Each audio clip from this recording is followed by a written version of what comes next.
Assalamualaikum warahmatullahi wabarakatuh. Perkenalkan, nama saya Reza Putra. Jadi kali ini saya akan membahas mengenai mikroorganisme. Di sini ada 3 bahasan pokok. Yang pertama bagaimana cara mengisolasinya, yang kedua bagaimana cara mengidentifikasinya, dan yang ketiga bagaimana mikroorganisme tersebut menghasilkan produknya. Mikroorganisme ini kita dapat peroleh dari air, tanah, dan udara. Namun di udara ini sangat sedikit karena sumber nutrisinya yang tidak tercukupi. Pertama, isolasi. Isolasi ini mikroba yang dipindahkan dari lingkungan ke media buatan untuk diperoleh kultur yang murni. Caranya, ketika kita ingin mengisolasi mikroorganisme dari tanah, kita ambil 1 gram. Tidak perlu banyak-banyak karena dalam 1 gram ini kita sudah memperoleh banyak jenis mikroorganisme.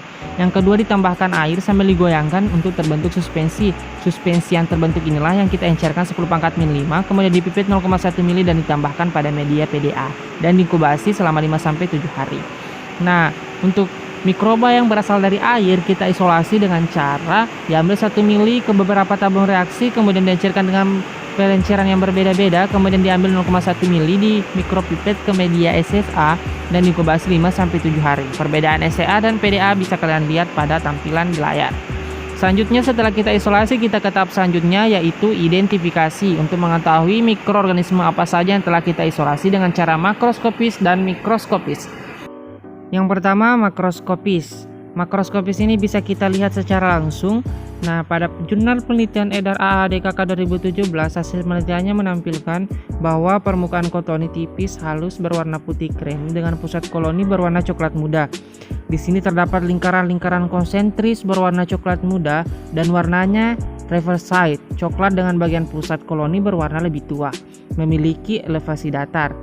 Nah, di sini juga kita bisa lihat tumbuhnya mikroba dari zona bening yang ditampilkan pada gambar tersebut. Kemudian kita ke tahap selanjutnya, mikroskopis atau dengan bantuan mikroskop. Pada 3 garis panah merah ini menunjukkan bentuk melingkar atau menggulung yang berindikasi mikroba ini adalah jenis Helicoid conidia.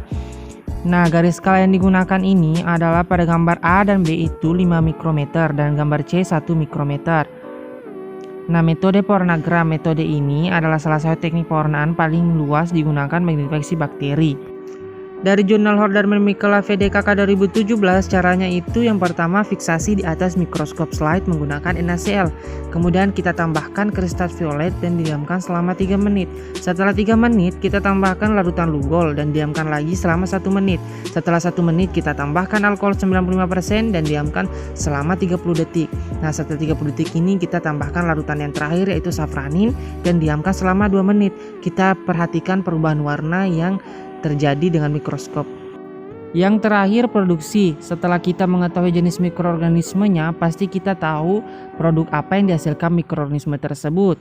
Nah, mikroorganisme ini bisa menghasilkan insulin, enzim, vaksin, dan lain sebagainya. Salah satu contohnya itu menghasilkan insulin.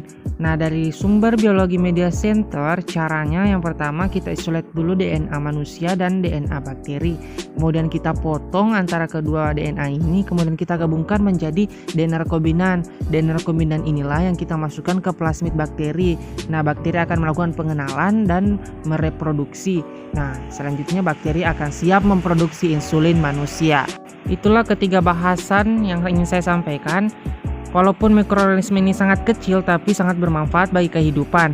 Sesuai yang dijelaskan pada Quran Surah Sad bahwa Allah ini tidak menciptakan sesuatu itu tanpa ada hikmahnya. Nah, cukup sekian teman-teman.